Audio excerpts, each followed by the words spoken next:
In the gate.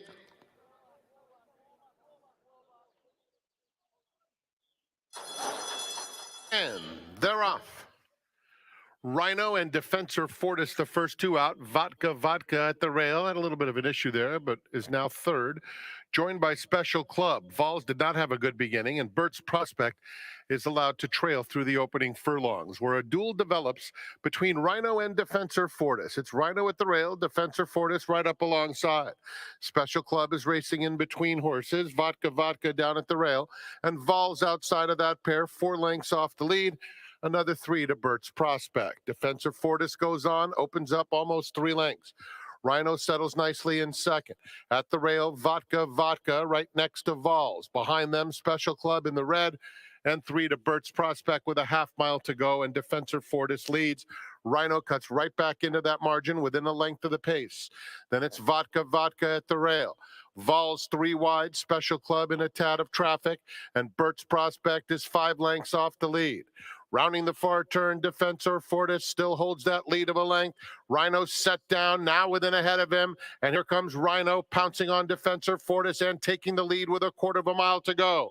Special Club, Vodka. Bert's Prospect looking for room, finding it. He's one from the outside, starting to roll. There's an 8 to go, and Rhino gets the jump. Here comes Bert's Prospect in the middle of the course, and Vodka coming to the 16th pole. It's Rhino, Bert's Prospect eating up the turf on the outside and blows on by Vodka running a good race into second. It will be Bert's Prospect, wrapped up by Mike Smith to score by 2. Vodka second, then Rhino and Defensor Fortis.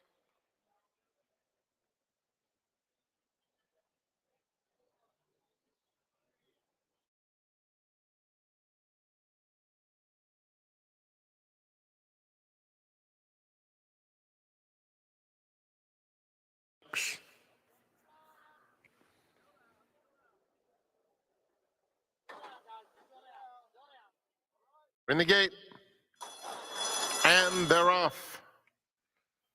Macho Queen in the center is quickest, but with plenty of company. Here's Keychain Girl coming through at the rail, and Yo-Yo Mama, and those two speed clear. Macho Queen now in third. Then Warren's Wild Ride, Whimsical Air, 3 clear of Crown of Hope and Zyzix. Keychain Girl passes the half-mile pole, leading 3/4 of a length. Yo-Yo Mama in hand second. It's a gap of 5 to Whimsical Air taking third. Then comes Warren's Wild Ride, Crown of Hope passing a couple of rivals, including Macho Queen, and 3 more to Zyzix. They're heading to the quarter pole. Keychain Girl in front. Whimsical Air is making a nice bid on the outside of Yo-Yo Mama, who's fully extended. Then Warren's Wild Ride inside Crown of Hope. They're at the top of the stretch, and Whimsical Air coming after Keychain Girl, who still has a 2-length lead. And Whimsical Air is now collaring that rival, opening up and waving goodbye. Whimsical Air and Kyle Frey will roll home to the easiest of wins. Whimsical Air reports home more than 5 lengths in front. Keychain Girl holds second. Then Macho Queen, followed by Yo-Yo Mama and Warren's Wild Ride.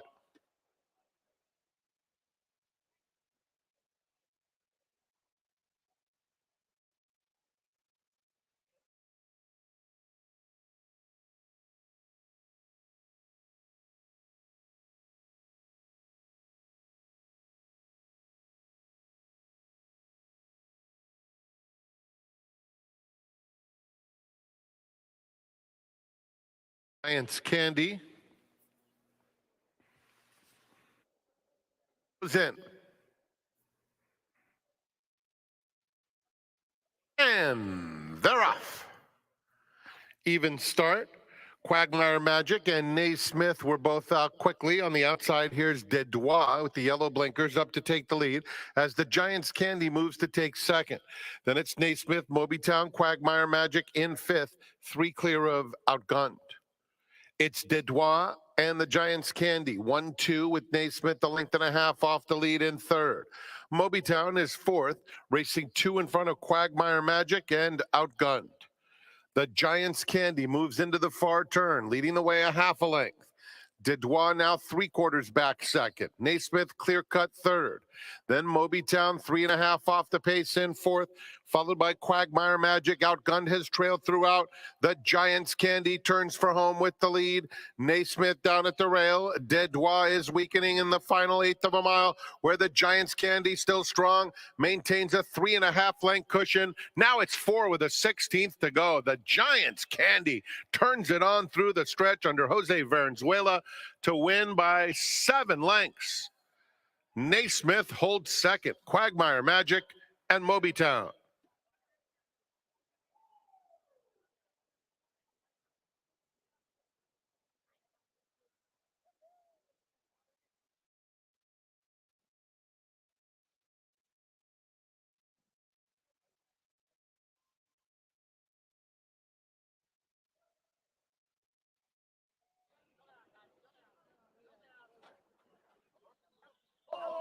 They're in the gate, and they're off, and Bessie Coleman dwelt and is far back. Riders Candy is going out to battle for the lead, but Flash That Smile is quicker and up to take command. Willow Cove in between and Raising Silver down at the rail. Those three now right across the track, duking it out with a half-mile left to go.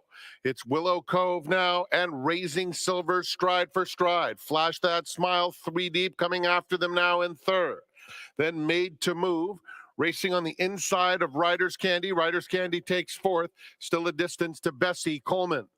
They have a 1/4 mile to go. It's Willow Cove in between. Flash That Smile on the outside and Raising Silver at the rail.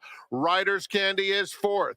They're at the top of the stretch. Willow Cove in between horses. Flash That Smile on the outside and Raising Silver battling bravely at the rail. Riders Candy is finishing well in the center of the racetrack. And down at the rail, Bessie Coleman. Absolutely amazing to be in this race. Past the 16th pole, center of the track, Riders Candy surges to victory.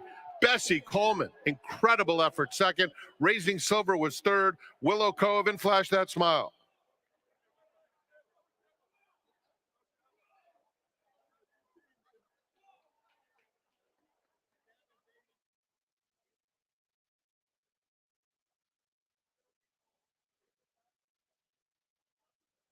Go Tribute.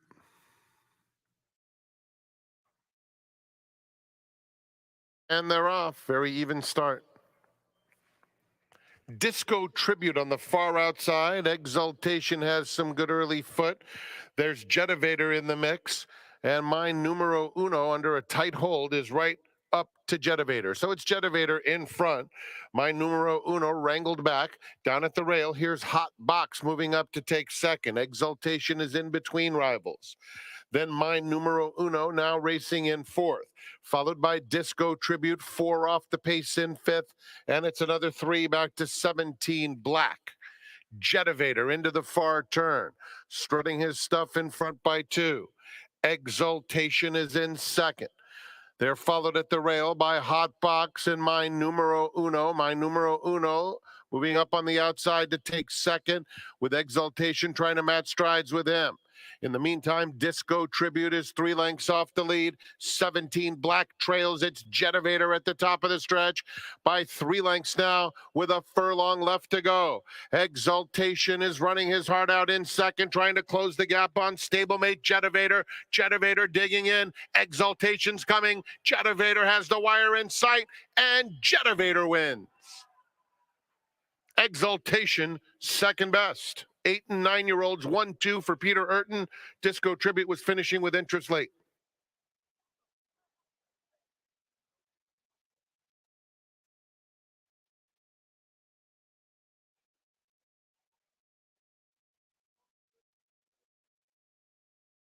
Mike operated the last to load.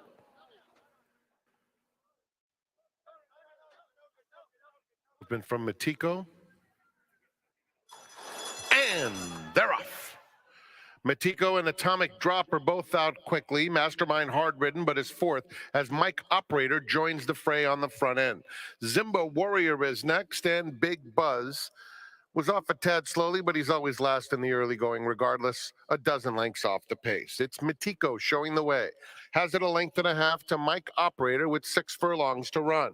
Mastermind, Atomic Dropper side by side, as now Mastermind goes after the leaders and they quicken the tempo a touch. It is Matiko, Mike Operator, head and head for the lead, with Mastermind off their flanks in third. Another 3 back to Atomic Drop, who races in fourth. 2 clear of Zimba Warrior and a long way to Big Buzz. There's a half mile left to run, and it's Matiko in front, leading the way over Mike Operator, who continues to press in second. A length and a half, Mastermind third. Atomic Drop a closer fourth, just 3 lengths off the lead and moving up willingly. Another 2 back to Zimba Warrior, and Big Buzz is starting to pick it up, has 7 to make up. They're a quarter of a mile from home, or they will be shortly. It's Matiko, 3 parts of a length. Mike Operator in second. Big Buzz unleashed now with a 4-wide bid. Atomic Drop is down at the rail. Matiko in front. Atomic Drop angles off the rail to come after him. And a continued sustained bid from Big Buzz with an 1/8 to go. Matiko, Atomic Drop, and Big Buzz. Matiko, Atomic Drop, Big Buzz within a half length of them. Big Buzz, Atomic Drop, Big Buzz. Big Buzz on the outside from well out of it to run them all down. Atomic Drop was second. Matiko third in front of Zimba Warrior.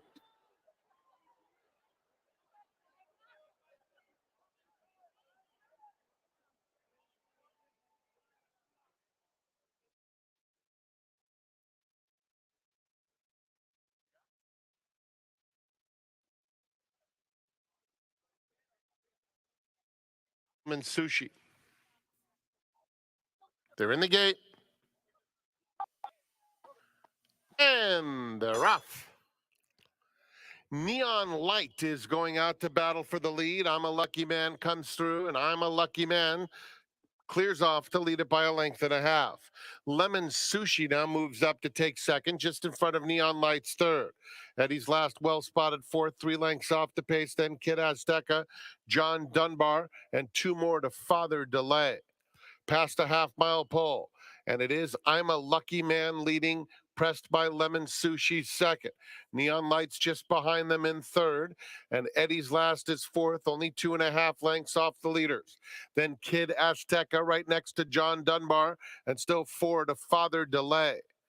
They're at the quarter pole. I'm a Lucky Man and Lemon Sushi stride for stride. Neon Lights, Eddie's last are just behind them. Then Kid Azteca in fifth, starting to pick up some momentum. And Father Delay has 6 to make up in the final 1/8 of a mile. It's wide open. Center of the track, Kid Azteca. Father Delay widest out. Down at the rail, Neon Lights has had a good trip. Neon Lights, Kid Azteca. Father Delay flying. Father Delay came back ready and was timed to perfection by Mike Smith. Kid Azteca and Neon Lights in a photo for second.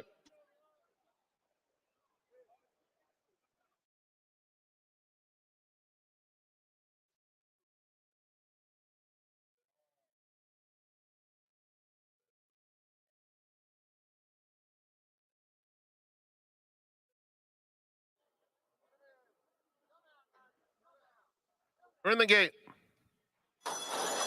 And they're off. Luther Pass is sent out for the early lead. Potential Spam up close. Soldatna, Audible Silence. Topper's Wager moving through along the inside. He's in fifth. Down at the rail now, angling off the fence as they round the first turn.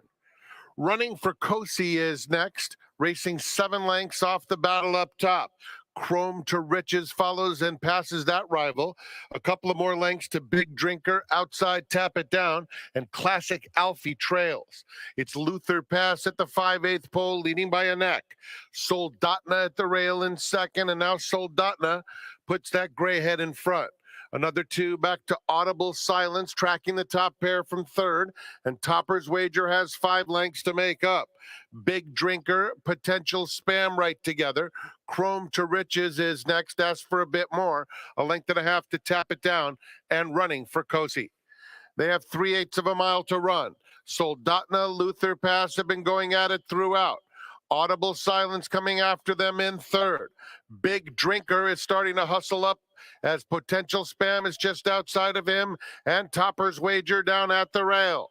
A quarter of a mile to go, and Luther Pass puts away Soldatna, racing well off the rail, but Big Drinker continues to make solid headway, and Potential Spam in the center of the racetrack.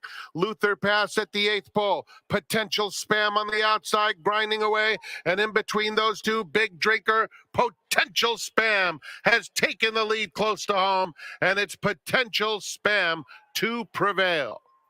Second to Big Drinker. Luther Pass third, followed by Soldatna and Topper's Wager.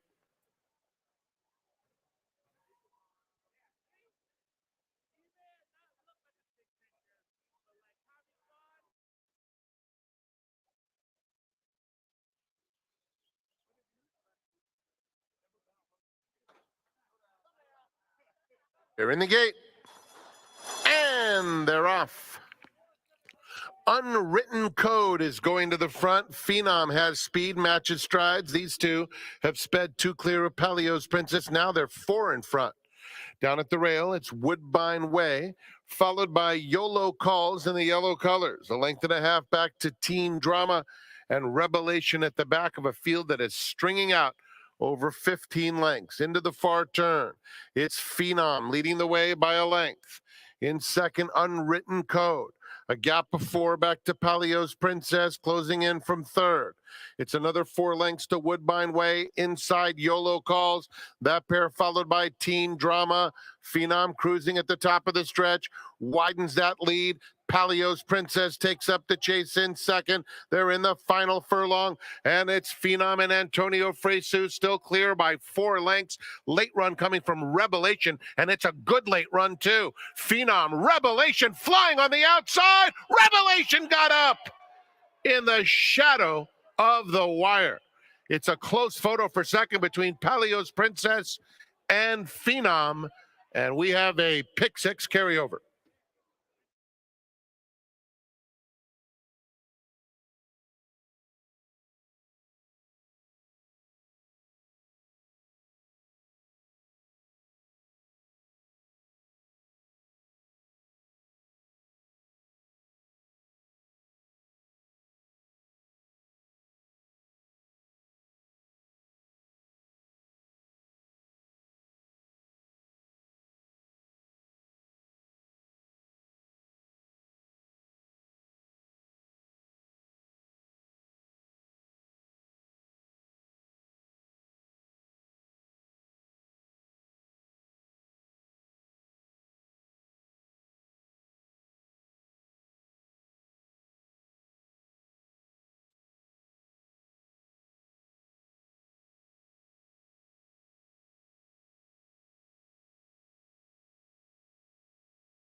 Hi, everybody, and a very happy Saturday to each and every one of you. Thank you so much for joining us. This is day number 2 of the Hollywood Meet here at St. Anita.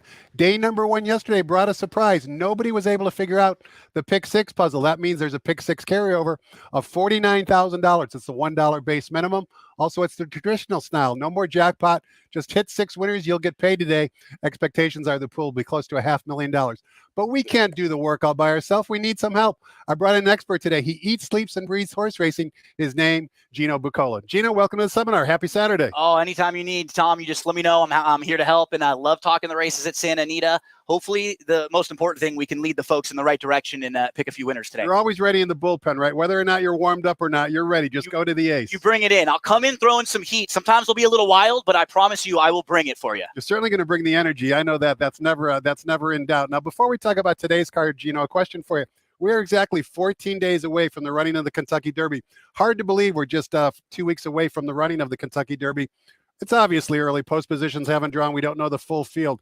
Fierceness and Sierra Leone seem to be the 2 betting choices. Yep. What's your overall assessment of the Derby field as we speak? I think they're top tier. They will probably be the top 2 betting choices. Of those 2, I think I prefer Sierra Leone more. Just consistently, I'm pretty confident that this horse will unleash a late rally. With Fierceness, seems to be a little bit more need the lead, need the type of race. I'm a little concerned about in a Derby situation, some bumping around. If he's not right up there close to the front end, is he going to be able to adapt? We've seen Sierra Leone actually have to overcome circumstances and always come closing. So of the top 2 choices, I would prefer Sierra Leone, who actually had a nice work this morning. If you're following along with Daily Racing Form, they actually have on their YouTube channel, the Clocker reports are now daily. So Mike Welsh does a great job. They're presented by Spendthrift, and they have the daily YouTube videos of his analysis of all the work. So if you want to follow along for the next 2 weeks, those started today, and Sierra Leone just looked really, really good. But nobody wants to hear about the top choices. I was just going to say, there's 18 other runners. There's got to be some value with one of those 18 runners. Absolutely. You got other opinions? There's 2 that are on my radar, and one of them is a local horse here. I think Stronghold, the Santa Anita Derby winner,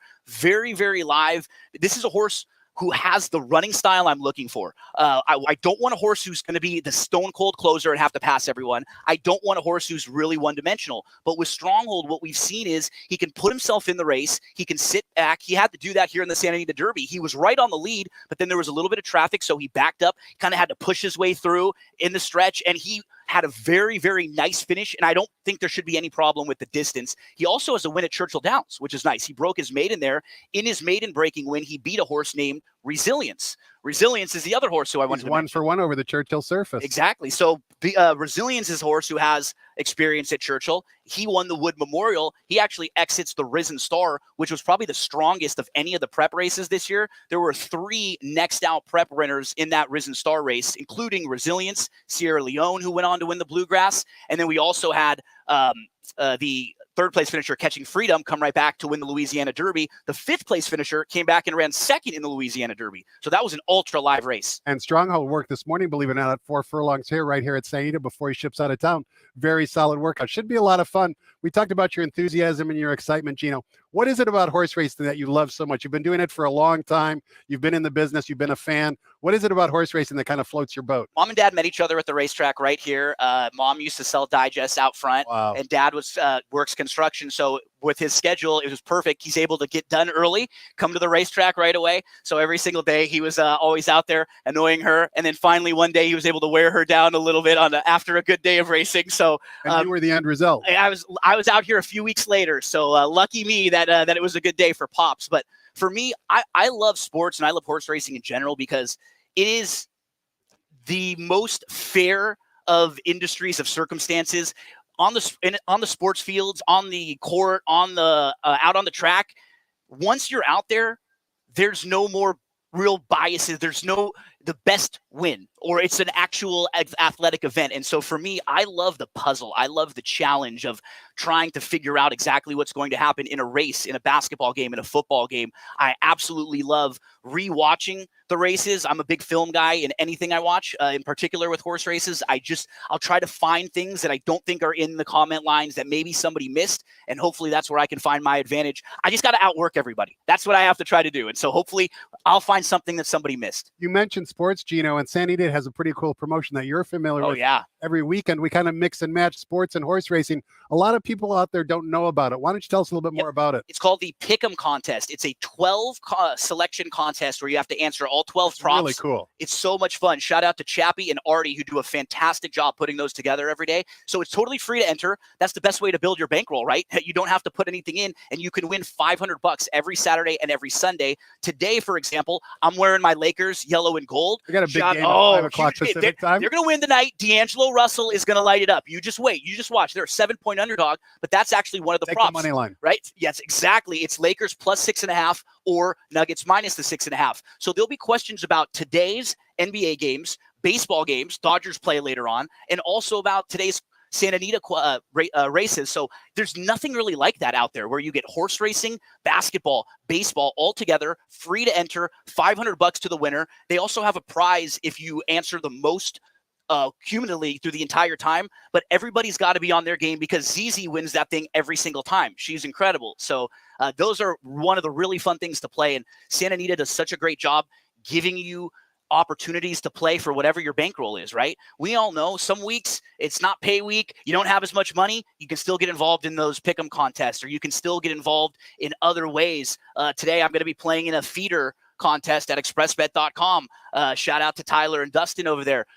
I'm hoping to get qualified for next week's Santa Anita Challenge for $500. And it only cost you $40 today. $40. There's also a $40 feeder for tomorrow's Illinois Derby Challenge. So if you want to play and you're sitting at home and you're watching ExpressBet, $40. Play today here, play at Hawthorne. Maybe you can get qualified for a couple big ones, win an NHC seat. Why not? A lot of action on the table, that's for sure. Gino's going to be asked 10 questions. Who's going to win the 10 races on today's card here at Santa Anita? But before I ask him any of those questions, let's toss the microphone over to track announcer Frank Miramati and get the early changes on today's 10-race card here at the Great Race Place.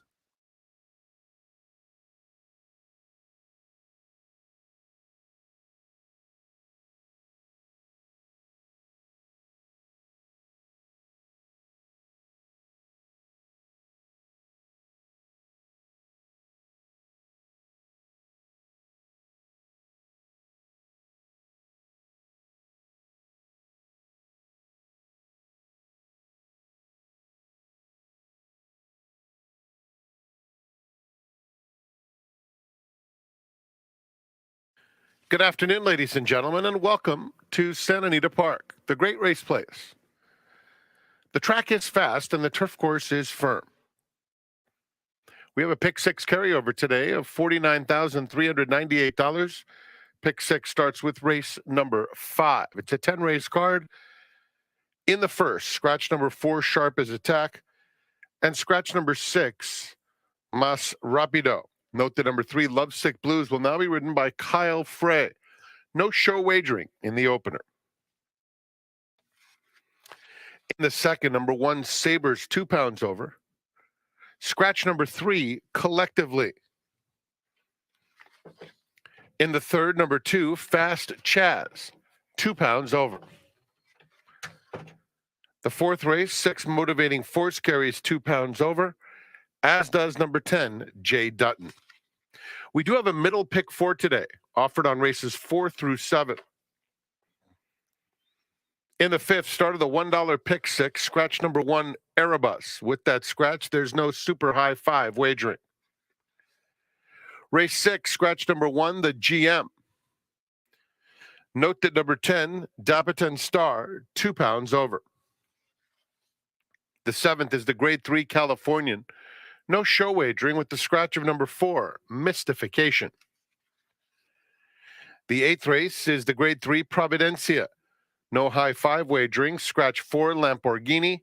Scratch 6, Sakura Blossom. There is going to be a revised morning line in the ninth race with no high 5 wagering. Scratch number 3, Thornhouse. Scratch number 4, Kangaroo Court. A revised morning line is posted. The Golden Hour pick 4 kicks off with the ninth. And in the 10th, program scratch of number 6, Overweight number 1, better than gold, 2 pounds over. The golden hour double starts with race number 10. Enjoy your day at the Great Race Place. Pick 6 carryover, just under $50,000 on races 5 through 10. Let's go back to Quigley's Corner. The man next to him with a bundle of energy and some great knowledge to handicap the races. Santa Anita Park welcomes Gino Buccola.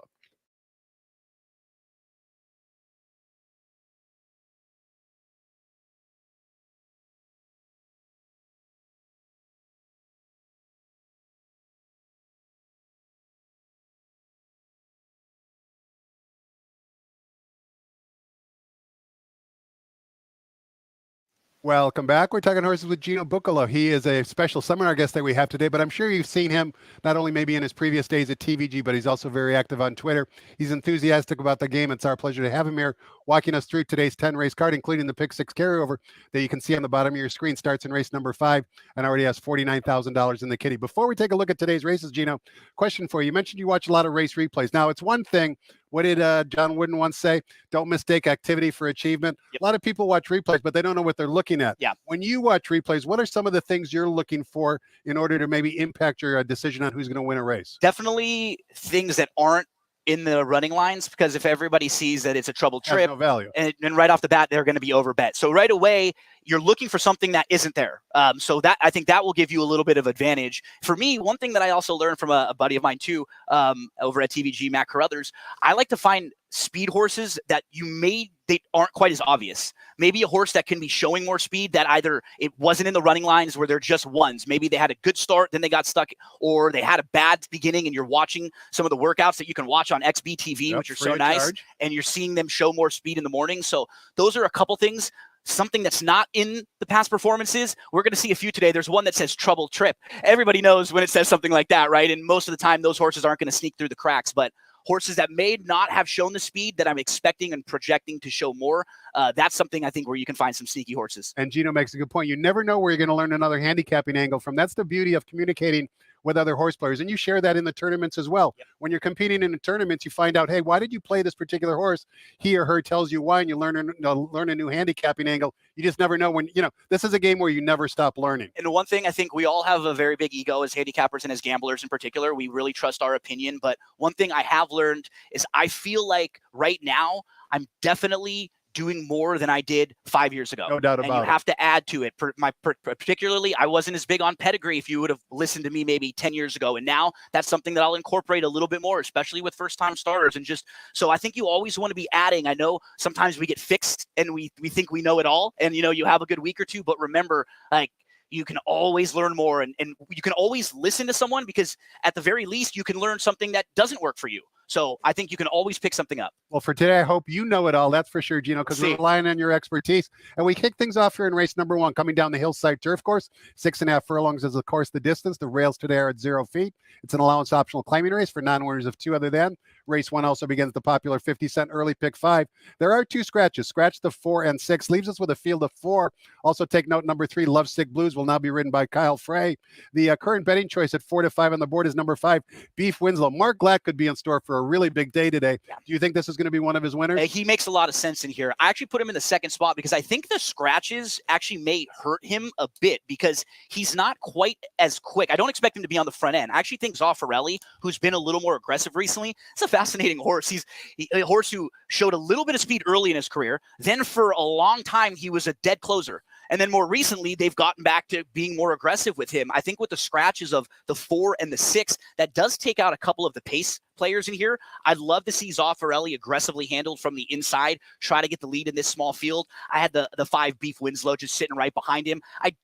I was a little disappointed with Beef Winslow's last effort, because he got a dream run through on the rail, opened up, and he looked like he was going to win easily. Kind of hung a little bit and got nailed that day. So I'm going to lean to the 2 Zaffarelli. I think has a little more of a tactical edge here. 2 and 5 to kick things off. Let's turn the page, Gino. Take a look at race number 2. Begins the 50-cent early pick 4. Again, we're sprinting on the turf course. This time on the flat turf course. 6 furlongs the distance. Maiden claiming. Fillies and mares in for a $50,000 claiming tag. Scratch the 3 leaves us with a field of 8. Mark Glatt trains 3 in here, including the morning line favorite, number 2, Yellow Sundress, 3 to 1 according to John White. 1 effort over a sloppy or muddy track at Keeneland way back last year in 2023.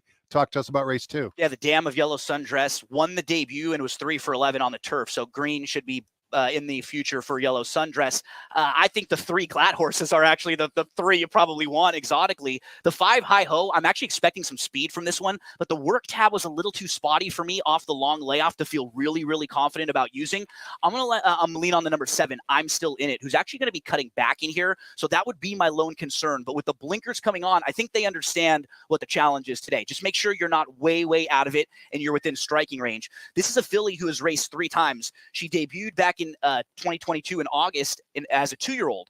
And then she was facing a little bit too tough that day against Maiden Specials. She comes back in her second start against Maiden 50 Claimers that day. She was a runner-up. It was a really good effort. The problem is following that race, she was off for, since the end of 2022 to March of 2024. We're talking about, coming up on a year and a half now. So she absolutely needs the race when she comes back on March the 4th. And she ran exactly like a horse who needed the race. Well, rather than you describe it, let's actually watch the last race for I'm Still In It. Like you said, Gino, it was back on March 4th. It was a 2-turn race. She's going to be easy to follow. She breaks outside in the field of 6. What you want to watch is the middle race move she makes, because again, that race of the replay we're about to watch and listen to Frank Miramati to was a 2-turn race. Today's distance is 6 furlongs. Let's watch I'm Still In It in action in her last race back on March 4th, breaking from post position number 6. They're in the gate.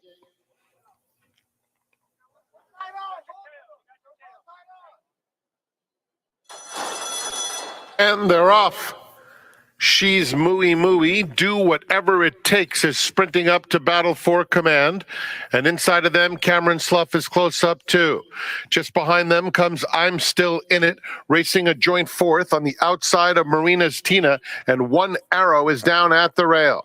Around the first turn, She's Mooey Mooey went wide, but takes command and opens up 2 lengths. Do Whatever It Takes in second, and Cameron Slough down at the rail protects her spot in third. Then it's Marina's Tina settled in 4th, 3 lengths off the leader, followed by I'm Still In It and One Arrow. Rider lost the irons. One Arrow is at the back. Down the backstretch, She's Mooey Mooey opens up a length and a half. Do Whatever It Takes is in second. Cameron Slough at the rail, comfortably placed in third. Then Marina's Tina racing in the 4th spot, 3 lengths off the lead. I'm Still In It inches up outside of them, and One Arrow has now officially been pulled up. It's She's Mooey Mooey and Kyle Frey. They're the whole way, leading it by a length and a half. Do Whatever It Takes, joined and passed by I'm Still In It on the outside. Marina's Tina is very much in the thick of it, 4th, just 2 lengths off the lead, and then Cameron Slough. She's Mooey Mooey turns for home. I'm Still In It moves into second. Center of the course, Marina's Tina is now kicking in, drifting in while rallying strongly. She's Mooey Mooey, Marina's Tina. These are the 2. Marina's Tina, under a nice tight hold, comes right to She's Mooey Mooey and right on by. Marina's Tina is too strong. Wins it by a measured half length or so. She's Mooey Mooey, second photo for third between Cameron Slough and I'm Still In It.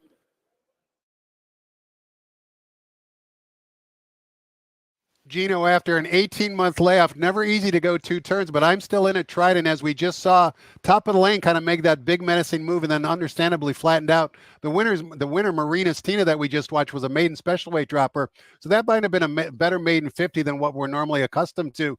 Now, as you mentioned, the blinkers come off, second off the layoff, same jock rides back. A lot of things to like at a 6-1 morning line. And if you think about the time that was off from the end of the 2-year-old season to the 3rd month of the 4-year-old season, think about all that development and growth that we don't even know that this horse might have, because she needed that race last time out. And I would have played any horse off of a trip like that, just wide, making an early move. And then on top of that, you add the fact that she's just going to be so much more fit now with that race under her. So I'm expecting a big effort, as you mentioned, just a lot of little things. And I'm Still In It. We can just hope that she stays close enough to stay in it, because that was exactly how I would have imagined that race playing out. Now we need to step forward. 7-2 in race number 2. Let's take a look at race number 3. We're on the main track, 1 mile distance, maiden special weights, a field of 5. Bob Baffert trains the morning line favorite down on the rail, one of 2 3-year-olds. Number 1, Normandy Landing, who's 9-5 according to John White. What's race 3 according to Gino? Yeah, I think I had more sort of knocks on a lot of the top contenders in here, and that's kind of why, by process of elimination, I end up putting the 2 Fast Chaz on top, who's been very, very good on the turf so far. They'll try the dirt. This horse has 3 dirt-winning siblings, and I think with Maldonado aboard, the game plan has to be pretty simple. Let's just get aggressive. Let's go to the lead in this small field. Let's try to get out front. I really like the fact that he was able to sit a trip from the outside last time out. He can sit off a little bit, and what was impressive to me about that race, he finished 3rd. I actually thought he was probably 2nd best in there because he sat behind the leader. He loomed up. He took a big shot. He was in that race to win it. And then he faded and he tired back to 3rd. Those are the horses who I like to watch too, because maybe he was the 2nd best horse and he could have just loped along and probably run for 2nd that day. But you know what? You're in it to win it. I think this one has a big shot. The 1 Normandy Landing, kind of a grinder, but to me, sort of the measuring stick for this race. I'm a little scared of the 4 Nuclear, who reportedly is working very well in the mornings and will probably be flashing some speed here. A lot of layoff horses on today's card, and we've seen a lot of them over the last couple of weeks. Gino, how do you evaluate layoff horses? In other words, do you look at trainer patterns? Do you try and see their body language on the track during the post parade? Do you watch workouts courtesy of XBTV? Is it kind of all of the above? Yeah, I think that's exactly what you're pointing out. How good are the trainers with this? What's the work pattern look like? And can we see some of the works, which they have for free on ExpressBet, XBTV? And we're looking at a lot of times distances too, right? You know, the 6.5 and 7 furlongs are kind of demanding distances. Those elongated sprints. I usually like horses with a race under their belt versus coming off the bench there. So yeah, with first time starters and horses off the layoffs, I think you want to have your checklist, and how many of those can you check off? 3 things, 4 things, right? And then you feel more confident. Race number 4 begins the 50-cent middle, pick 4 on a 10-race card. Santa Anita is a 50-cent middle, pick 4, and it begins, I should say, in race number 4. Race 4 is also a split of race number 6, and race 4 we're sprinting 6 furlongs in the turf course for maiden special weight calibreds. Interesting that all 10 runners are 3-year-olds in this field, and number 4 is a first-time gelding. The morning line favorite is on the far outside. Number 10, Jay Dutton, who is taking blinkers off, I should say. 5-2, Lee Baraccio with a winner in last night's nightcap. Give us your thoughts on race 4, Gino. Yeah, I'll talk more about the 7 in just a moment. But what's so interesting when you follow a circuit for a while, and so I'm sure a lot of you out there that have played Southern California and Santa Anita, we know a lot of the trainers and their tendencies and think their strengths and weaknesses. Like in any sport, you'll have some of them. And it's amazing when you see those really change. Because for me, I'm still remembering 5 and 6 years ago when you would see the Carla Gaines barn, and with a first-time starter, you'd almost immediately dismiss. Correct. Because they would always use those races to build up their fitness level, and then you'd see major improvement in start 2 and start 3. The last year or two, that's not been the case as much anymore. Carla Gaines is much more capable with first-time starters. It ends up happening when you get some better horses too, right? You just get better horses that are a little more capable of winning first out. And I think the one, Lucky and Smart, is a really interesting horse to throw into some of your exotics here. The rail draw does concern me a bit for a first-time starter, but this horse does have some ability. The dam was 3 for 4 and was 2 for 3 on turf. There were no winning turf siblings to report, but all 4 of the siblings raced on turf in 3 starts or less, and all of them hit the board. So they don't have a big sample size, but they showed something in the little bit they bought on the grass. Carla Gaines' recent wins with first-time starters, 3 of the last 11, those are at prices of 7-1, 9-1, and 2-1. So 2 of them are right in the range with what the price this horse may be. I think the one, Lucky and Smart, is very interesting. Of the horses with experience, though, I did like the 7, Traveling Show, a little bit. Cutting back to a sprint, I think, will really help. Well, you talked about Traveling Show. Let's take a look at Traveling Show's replay 2 races back, which was at a distance of 6.5 furlongs on the flat turf course. That was back on February 11th. We'll listen to Frank Miramati describe the action. Traveling Show obviously is going to flash a lot of early speed. Gets tagged on the wire, and Traveling Show will break from post position number 5 in a field of 6. The jock will be wearing the red cap. Let's listen to Frank Miramati describe the action for Traveling Show back on February 11th.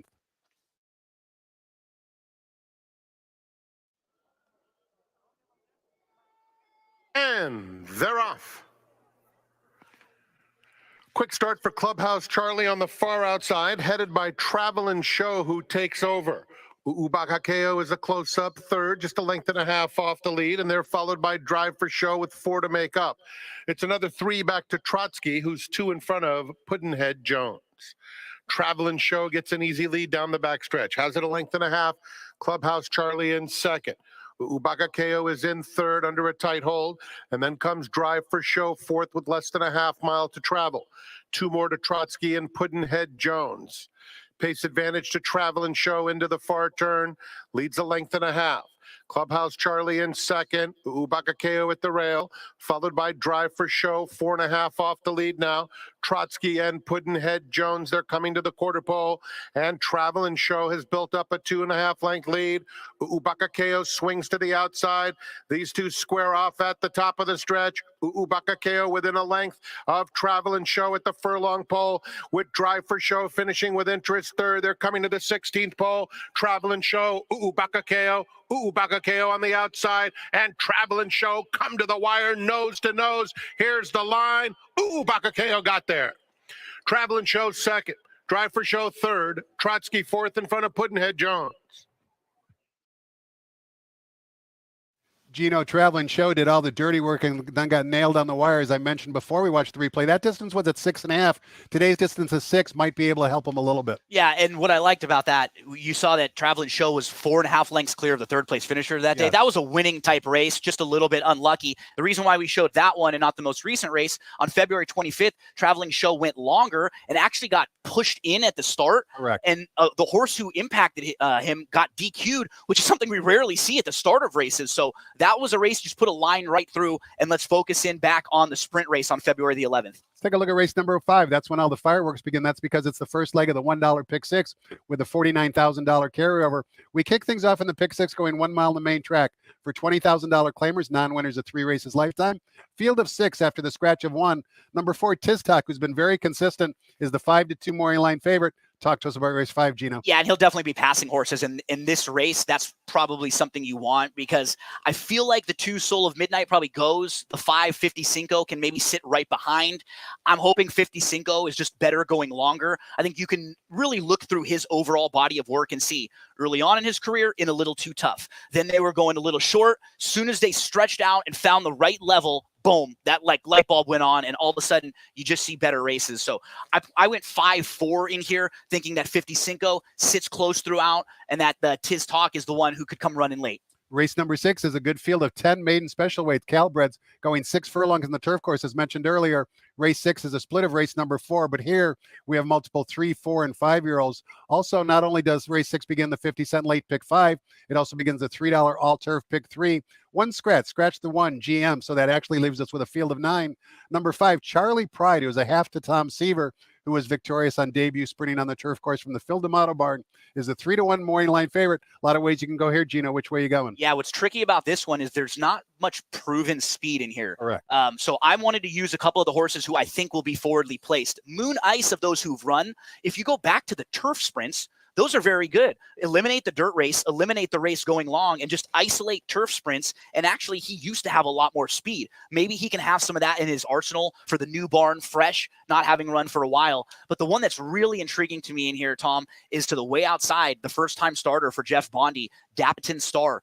This horse has shown some speed in the mornings, and then the workout reports, the DRF Clocker reports, which they have every single day for Santa Anita, they really liked this horse's last 3 works. The one you see on XBTV is actually back on March the 4th, where they were asked for a little bit of speed that day. So they checked the box for me in the mornings, steady pattern, and I was able to see visually a good work. Then I'm looking at the pedigree. The Dam was a 13-time winner on the turf and a multiple stakes winner. So checks the boxes of being a good horse on the grass. Then we look at the barn. Jeff Bondi, very, very capable first time out. 4 for the last 12 with first-time starters. So now we're looking overall, a horse that has some speed. I think they have no choice with the outside draw. You just got to try to send as hard as you can from out there and get over. Solid tab, nice visual, good first out barn. That checks a lot of boxes for me for a first-time starter. 15-1, so says Gino in race number 6 for your pick 6 and late pick 5 purposes. Race number 7 is the first of 2 consecutive grade 3 events. Race 7 is the Californian Stakes, $100,000 guaranteed purse, going a mile and an eighth on the main track. It also begins the 50-cent late pick 4. 1 scratch the 4. Mystification leaves us with a field of 4. A likely single on many players' tickets, Gino's number 2, Judge Miller, the son of Curlin, who has been basically incredibly impressive in his first 3 career efforts. Single for you, or are you going to try and beat him?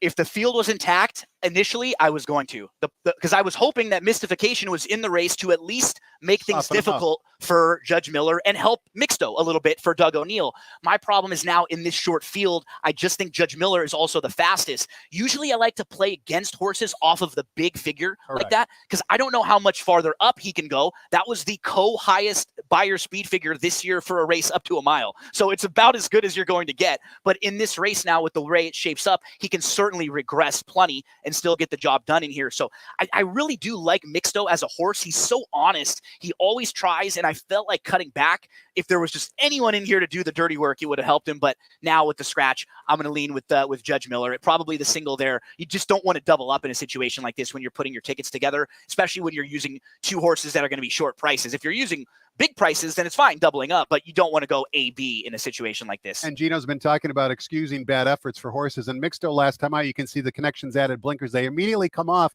It didn't affect him from a buyer speed figure standpoint, but he certainly didn't have the same sort of punch he had with the blinkers off. So maybe Mixto can return to that good form from the San Pasquale.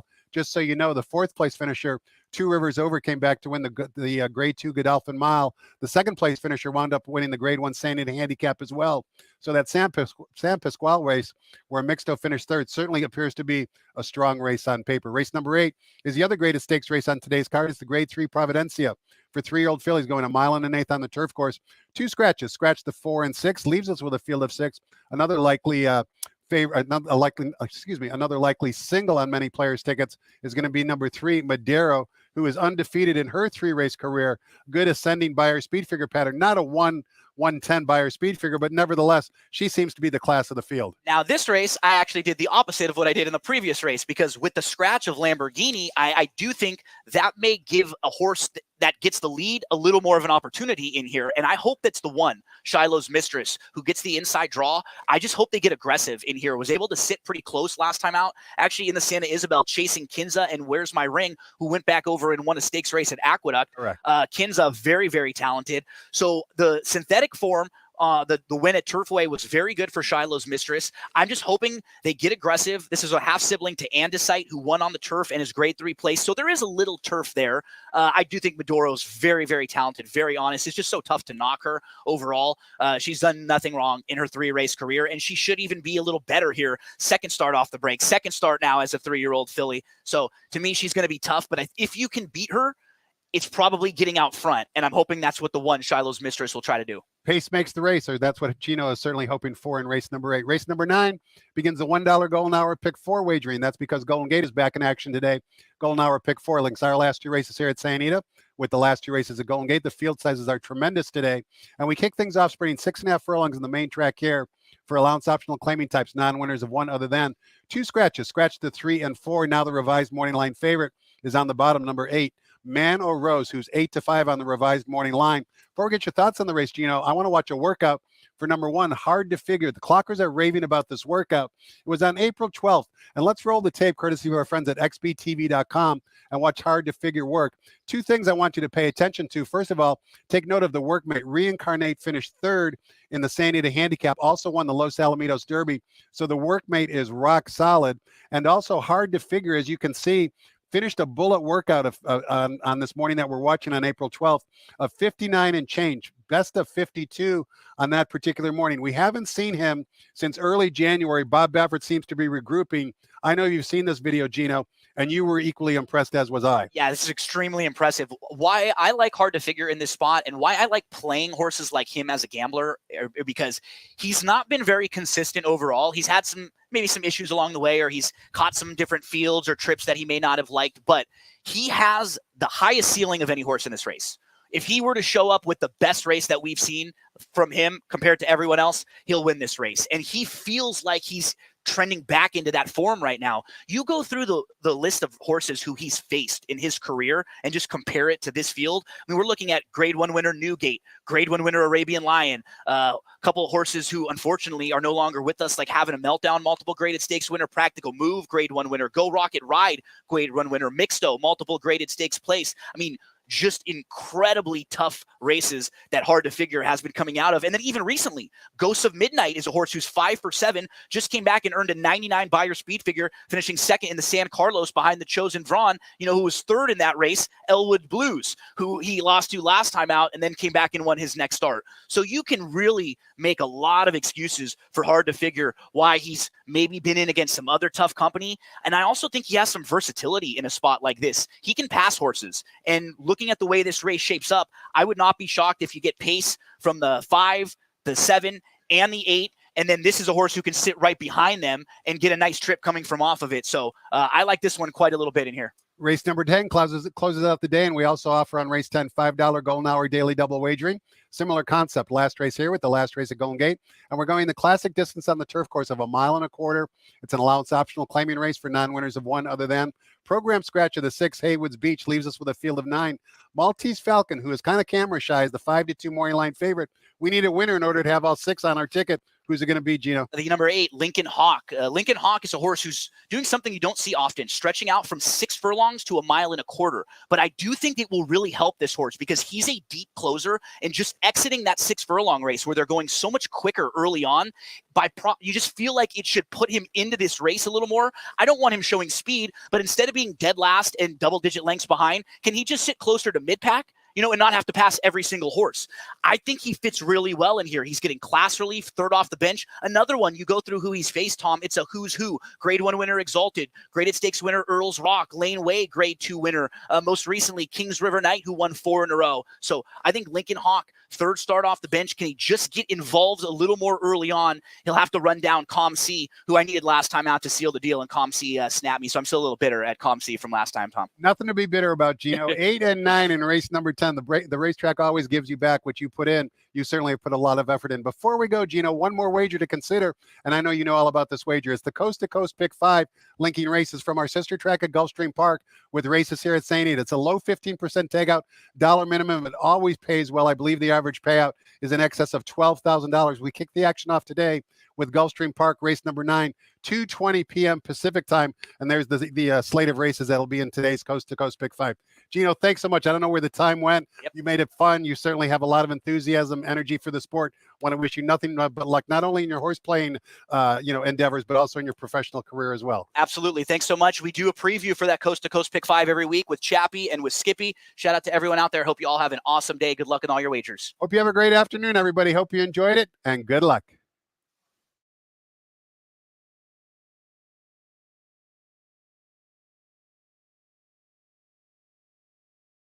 Ladies and gentlemen, please rise for our national anthem.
Good afternoon and welcome to Santa Anita Park. The track is fast, the turf is firm, and we have a carryover of just under $50,000 in the pick six, starting with race number 5. Here are the changes.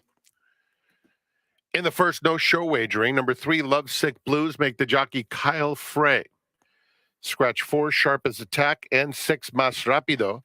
With those scratches, there's no-show wagering. Race 2, number 1, Sabres 2 over, and scratch number 3, Collectively. In the third, number 2, Fast Chaz, £2 over.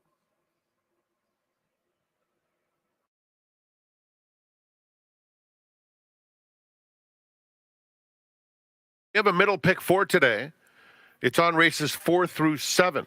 In the fourth, a couple of overweights, 6 and 10, each carry £2 over. The fifth is the start of the dollar pick 6 that carry over more than $49,000. Scratch number 1, Erebus. No high five wagering. Race 6 will start the all-turf pick 3 as well as the late pick 5. Scratch 1, the GM. Note the number 10, Dapitan Star, £2 over.